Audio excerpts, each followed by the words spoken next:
Secretary, I know you have had a long morning and, or I guess long afternoon here with the committee. I appreciate you. I think we're just about to the end. When I was here earlier, there was a lot of discussion about the southern border, and appropriately so.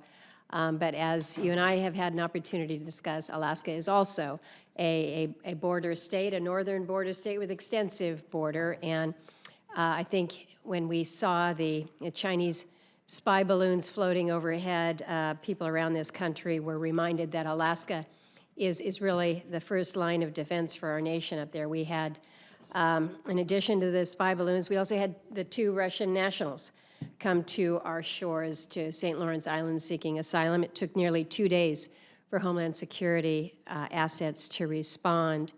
But you have noted, and I appreciate it in your statement, reference to the Arctic, the priorities of the Arctic, the need to pay attention, and particularly the focus as we're thinking about those assets, recognizing that as an Arctic nation, we need to have Arctic infrastructure to include polar security cutters and the reinforcement there. You said that the top 2 priorities of the Coast Guard's budget are the OPCs and the polar security cutters, and advancing the Great Lakes icebreaker acquisition. I heard your comments to Senator Peters there. The commercially available icebreaker is not listed on your priorities. You did reference it here. But we have a situation where, again, this year, the President's budget requests $150 million to support the acquisition of a commercially available polar icebreaker. So why is it not included as a stated priority within the budget? Quite frankly, Senator, I have to look into that because it should be. Okay. Because that's encouraging for me to hear, because it was our understanding that that was to be a priority, and that we were all recognizing that this was going to be that gap filler, if you will. Is that correct still? Yes, Senator, let me assure you that we're treating it as a priority.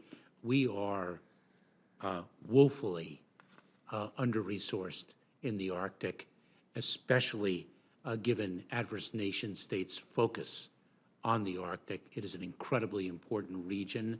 You and I have discussed this before, and if it's not named as a priority, let me assure you that we are treating it as a priority.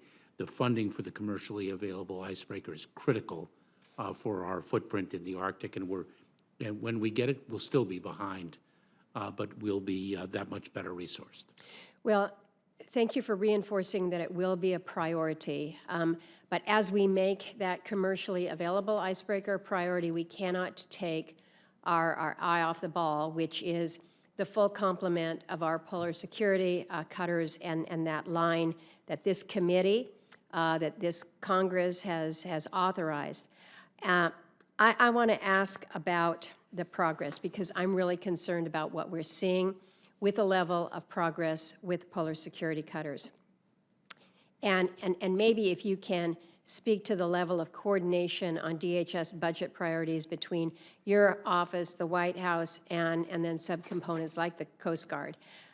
Last year, as I'm sure you know, the prime contractor for the polar security cutters was acquired by Bollinger Shipyards for a pretty nominal sum. There was an article that was a little bit disturbing. This was in Forbes, and they said, the fact that VT Halter walked away from such a massive capital investment for so little should really put a chill over the polar security cutter program. Though nobody in the government's talking about it, the polar security cutter seems to be in big, big trouble. That's really worrisome to me. It is concerning when you have them recognize that they say, this is in the article, over the past 10 years, America's never had a shipbuilding program where the prime contractor, after struggling with a project, has simply walked away, leaving behind little more than massive capital investment and huge multi-billion-dollar order book. They say it's extremely worrisome and begs for real action. How do we make sure that this program is not going to founder? How do we make sure that this program is on track? And do you have any specifics in terms of actual timelines when this first polar security cutter may be operational? Senator, I'd like to get back to you on the specific timeline. Okay. The PSCs are a critically important asset for the reasons you have identified.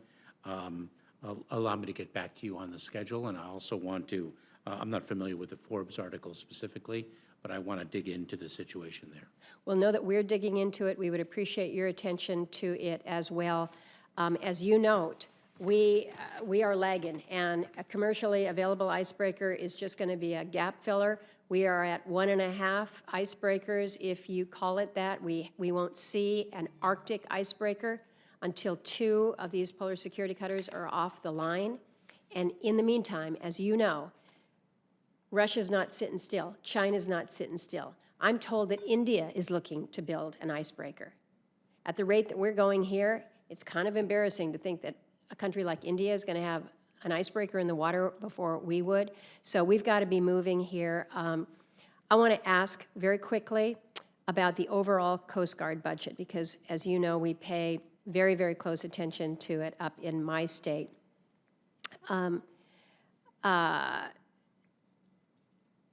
What I'm told is that the Coast Guard's budget request this year is less than the FY23 enacted level, down from 13.9 to 13.45 billion. Now, Admiral Fagan has said, I'm confident that the trajectory of enhanced mission excellence can be matched by a similar trajectory of consistent 3 to 5% annual growth budget. This means that by 2023, the United States Coast Guard would be a $20 billion a year organization. I'm sure you're not going to find a better return on investment for the American people. I happen to believe very strongly in Admiral Fagan's comments that this is an extraordinary return for American people. I'm confused, though, because it seems that there's some rhetoric here that's not matching up between what is being said and then where we're putting the investment when we're actually seeing Coast Guard budgets going down.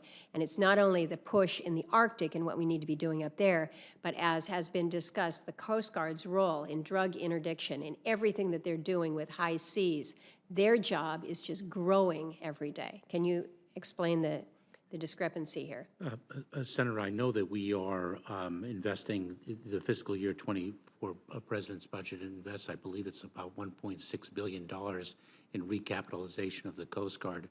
I know it involves very significant investments. I'll have to circle back with you on what you identify as a misalignment between the pronouncements of our great commandant and the budget that we've presented to Congress. Well, know that we're paying close attention to Coast Guard. I'll have an opportunity to visit with Admiral Fagan as well. But if we can circle back on the polar security cutters and timelines, and as I have information, I will share it. I know that Senator Shaheen spoke with you about H-2Bs. Know that, again, what we want to do is get to a long-term solution to that program. You and I have discussed it repeatedly, and I've got that commitment, but we sure need to be leaning in on that. And then as a follow on, I will just remind you that I'm going to probably give you a call and talk to you about an Alaska constituent that we've had a conversation about before and just kind of determine where we might be in that as well. Very well. And Senator, I'll look forward to also speaking with you about the H-2B program, because I know the seasons are critical here, and I think I've obtained some additional information that'll be useful. Well, if you have it right this second, do you have it with you?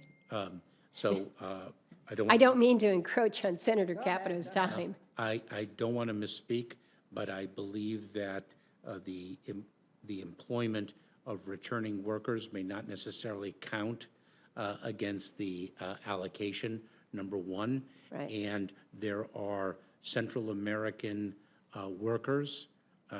We have dedicated a certain number of visas to the Central American countries of Guatemala, Honduras, and El Salvador. I believe it's Guatemala that has identified approximately 1,700 workers with experience in the seafood industry, some on the east, some on the west, and that may be a useful resource upon which we can draw to address the needs of the industry in Alaska. So Let- I'll look forward to Yeah. both verifying what I just said and following up with you. Let's visit on that, because I'd also like to talk to you about the potential for the Ukrainian people that Yes. have come to Alaska, many of whom have had prior experience within the seafood industry and are looking for those opportunities, but we just need a little assist. So I'll look forward to that conversation. Thank you, Mr. Secretary. Thank you.